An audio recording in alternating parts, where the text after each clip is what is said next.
বীজগণিতের সবচেয়ে ছোট একটি অধ্যায় হচ্ছে 11 অধ্যায়, কিন্তু গুরুত্বপূর্ণ। এই 11 অধ্যায় থেকে বিগত বছরগুলোতে কিন্তু অনেকবার প্রশ্ন এসেছে।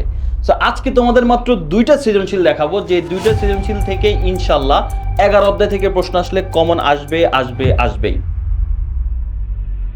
তা আমরা যদি এখানে দেখি প্রথম সৃজনশীল যেটা, এই যে এই সৃজনশীলটা একটু ভালো করে দেখবা তোমরা।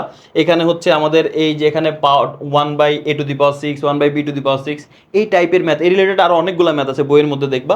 এই ম্যাথটা খুবই গুরুত্বপূর্ণ।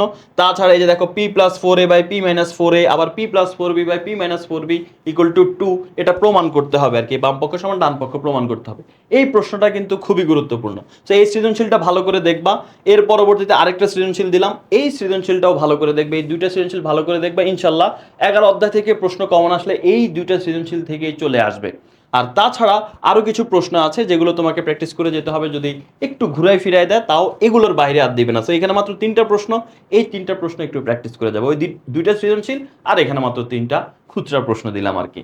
সো এই সব কিছু সমাধান তুমি পেয়ে যাবে আমাদের ইজি ম্যাথ বইয়ের মধ্যে। এখানে এ টু জেড তোমার এসএসসি প্রিপারেশনের জন্য যা যা প্রয়োজন সব কিছুই আছে নবম দশম এবং এসএসসি পরীক্ষার্থীদের জন্য। তো এছাড়াও আমাদের 500 এমসিকিউ বই আছে, এখানে তোমার সবগুলো বিষয়ের এমসিকিউ সমাধান দেওয়া আছে। আর তোমরা পরবর্তীতে কোন অধ্যায়ে সাজেশন চাও সেটা কমেন্টে জানাও।